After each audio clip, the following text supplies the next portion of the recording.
सीताराम हनुमान।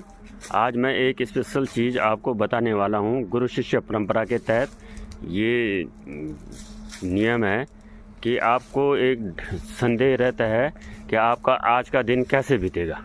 इसके लिए बहुत छोटा सा प्रयोग बता रहा हूँ।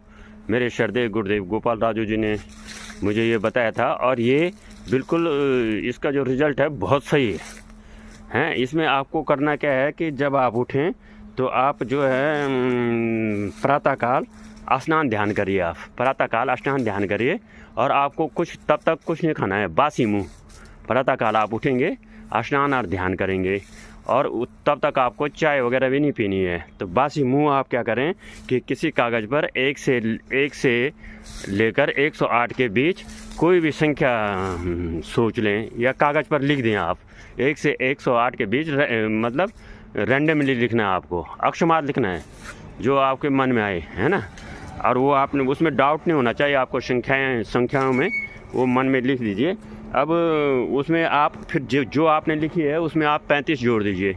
35 आपने जब जोड़ा तो 35 जोड़ के उसमें प्रश्न करने वाले दिन की संख्या घटा दीजिए। अब प्रश्न करने वाले दिन की संख्या क्या होती है? जैसे रविवार की संख्या होती है 5, सोमवार की होती है 1, मंगलवार की होती है 3, बुधवार की होती है 4, बृहस्पतिवार की होती है 11, शुक्रवार की होती है 7 और शनिवार की होती है 13, है ना। अब आपने ये जब घटा दी फिर उसमें 21 से भाग दीजिए। अब आपने जब 21 से भाग दिया तो अगर आपका शेष इस बचा तो शेष कैसे बचा?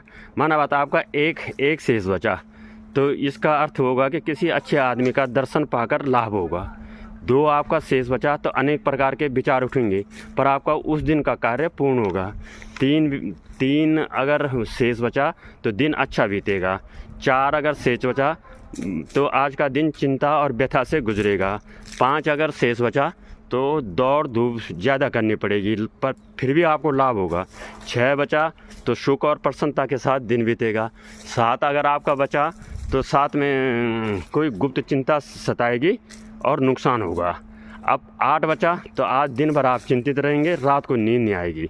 9 बचा तो आज खर्च ज़्यादा करेंगे और लाभ कम होगा। 10 बचा तो चिंता व्यथा और परिवार के लोग परेशान करेंगे, है ना। 11 अगर आपका बचा तो जो काम सोचोगे वो पूरा होगा उस पर्टिकुलर डे में, ये पर्टिकुलर डे का है।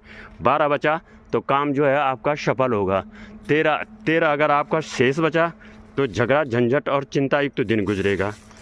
14 अगर आपका शेष बचा तो इज्जत और धन का लाभ होगा। 15 शेष बचा तो परेशानी और खर्च ज़्यादा होगा। 16 अगर शेष बचा तो अच्छा बीतेगा। 17 अगर शेष बचा तो वो दिन आपका बेहद ख़राब गुजरेगा। 18 अगर आपका शेष बचा तो वो दिन आपका सुख और शांति से गुजरेगा। 19 शेष बचा तो चिंतित रहोगे उस दिन आप। 20 अगर शेष बचा तो उस दिन आप क्या करोगे? आज का दिन शुभ और लाभ युक्त बीतेगा।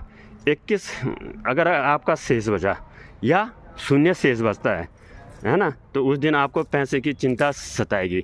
आप इसे आजमा कर देखिए और ये जो उस दिन का रिजल्ट मिलेगा प्रतिदिन का वो आपको 100% 100% जिसे कहते हैं सच्चाई सच होगा, है ना। अब इसका जो मेन नियम है कि एक दिन में एक व्यक्ति इसे एक ही बार करेगा, 2 बार नहीं करेगा और व्यक्ति एक ही बार करेगा। और फिर किसी दिन अगर आपको ऐसा लगता है कि ये दिन हमारे लिए प्रतिकूल है तो उस दिन आप अपने इष्ट के अधिक से अधिक नाम जप मन ही मन में करते रहें और आपके जो वो दिन प्रतिकूल होगा वो अनुकूलता में बदलना प्रारंभ हो जाएगा। Thank you very much. और आप इसे करिए। ये मेरे गुरुदेव श्रद्धेय गोपाल राजू जी ने मुझे ये प्रयोग गुरु शिष्य परंपरा के तहत बताया था और ये 100% सच है। आप करके देखिए दोस्तों। आपको अच्छा लगे तो मेरा ये चैनल लाइक करिए, सब्सक्राइब करिए, मेंबरशिप बनिए। ये मैं आप पे छोड़ता हूँ और ज़्यादा से ज़्यादा लोगों को फॉरवर्ड करिए।